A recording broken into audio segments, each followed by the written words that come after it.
ভোটের লড়াইটা কি ভোটের লড়াই হচ্ছে নাকি একটা স্ট্রং রুম দখলের লড়াই হচ্ছে? মানুষের মন জিতবার লড়াই। ভোট মানে তো তাই ছিল।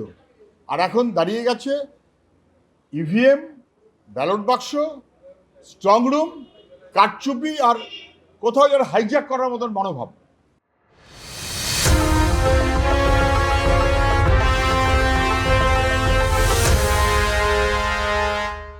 স্ট্রং রুমে যেভাবে মুখ্যমন্ত্রী গিয়ে বসেছেন, বসতেই পারেন।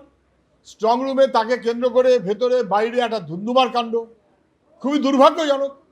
আমি বলবো এটা বোঝা যাচ্ছে যে তৃণমূল বিজেপি দুজনেই হঠাৎ স্ট্রং রুমে বেশি আগ্রহী কেন।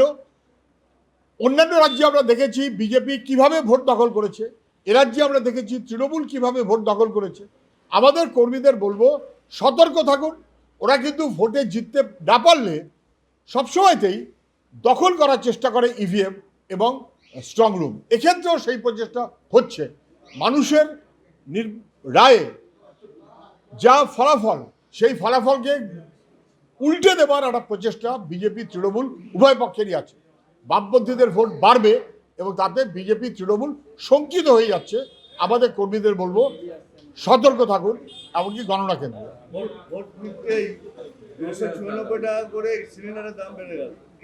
দেখুন এই ভাই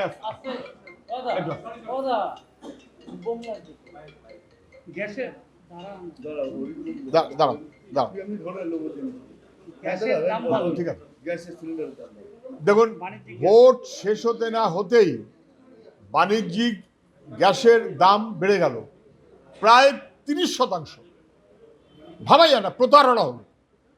ভোটের আগে পর্যন্ত সাধু সাধু ভাব, যেই ভোট শেষ মানুষের মত দেওয়া শেষ, অতএব মানুষের উপর আবার দাপট দেখানো, জবরদস্তি গ্যাসের দাম বাড়িয়ে দিল। এটা কি হচ্ছে?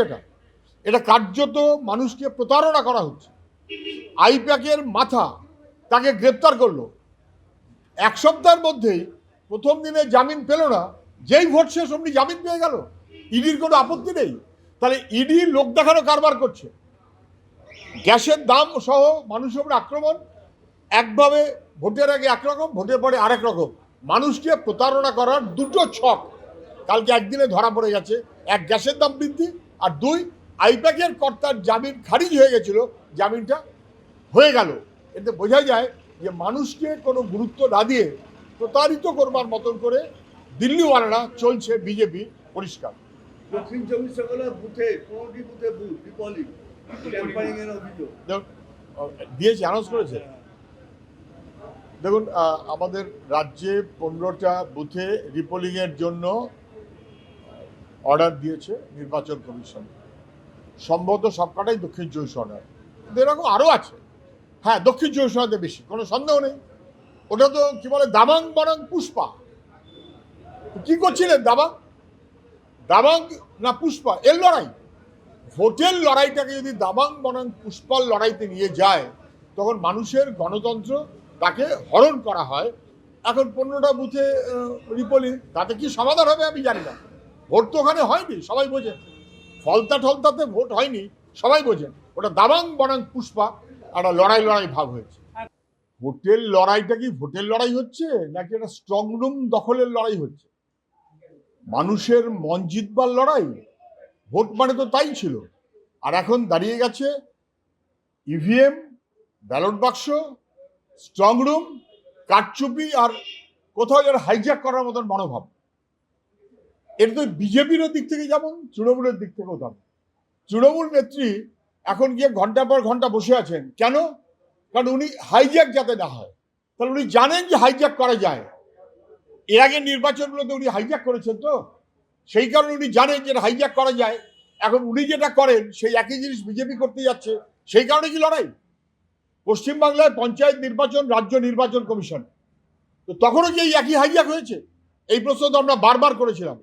তখন তো মুখ্যমন্ত্রী কোনো উত্তর দেননি, তখন তো সিসিটিভির কোনো ফুটেজ পাওয়া যায়নি, তখন তো একেবারে কাউন্টিং সেন্টারে গিয়ে বন্দুক দেখিয়ে কার্যত লুট করা হয়েছে। ফলে মুখ্যমন্ত্রী যে অপরাধ করেছেন সেটা মুখ্যমন্ত্রী জানেন যে এইভাবে অপরাধ করা যায়। একই রকম অপরাধ এখন বিজেপি করছে। এই সন্দেহে দুই শাসক লড়াই করছে। মনে হচ্ছে ভোটের লড়াইটা মানুষের লড়াই না, ভোটের লড়াইটা ইভিএম দখলের লড়াই অথবা স্ট্রং রুম দখলের লড়াই। খুব দুর্ভাগ্য, এতে ভোটের রাজনৈতিক বাস্তব গণতান্ত্রিক চেহারাটা তাকে কলুষিত করা হচ্ছে। বিজেপি তৃণমূল একটা লড়াই লড়াই ভাব হচ্ছে। তো দুজনেই জানে যে ভোট কাউন্টিংয়ে কিভাবে চুরি করা যায়। বিজেপিও জানে, তৃণমূলও জানে। বিজেপি যেহেতু চুরি করে সেই কারণে জানে কিভাবে চুরি হয়, যাতে চুরি ঠেকানো যায় পশ্চিমবাংলায়। তৃণমূলও জানে তারা চুরি করে, তারাও এখন ওয়ার্কশপ টকশপ করছে, লড়াই লড়াই ভাব দেখাচ্ছে যাতে চুরি বন্ধ করা যায়। আমাদের কর্মীদের বলবো, এই দুই চোরের পাল্লায় পড়েছে। ওরা ভোট চুরি করে, ওরা গণনা কেন্দ্র চুরি করে, ওরা ইভিএম সেখানে হাইজ্যাক করে, কারচুপি করে। ফলে আমাদের কর্মীরা যথাসম্ভব সতর্ক থাকার চেষ্টা করুন, আমাদের এটাই আবেদন থাকে। সুজনদা, উত্তর দমদমের স্ট্রং রুম উত্তর দমদমের স্ট্রং রুম 20 ঘন্টা পরে সিল হলো গতকাল বিকাল বেলাতে সিল হলো, কি বলবে? গতকাল দমদম উত্তরের স্ট্রং রুম 20 ঘন্টা পরে সিল হয়েছে। কেন? এই উত্তর তো দিতে হবে নির্বাচন কমিশনকে। হঠাৎ বেছে বেছে আরো বিভিন্ন জায়গায় নানান রকম তালগোল পাকিয়েছে, কিন্তু দমদম উত্তর তো ধরা পড়ে গেছে 20 ঘন্টা। সেখানে নির্বাচন কমিশনের লোক নেই, এদিক ওদিক করে ফেলেছে, এবং এটা খুবই সন্দেহের কারণ দেখা দিয়েছে বলে আমার মনে হয়। আমাদের পক্ষ থেকে প্রয়োজনীয় নিশ্চয়ই আপত্তি জানানো হচ্ছে।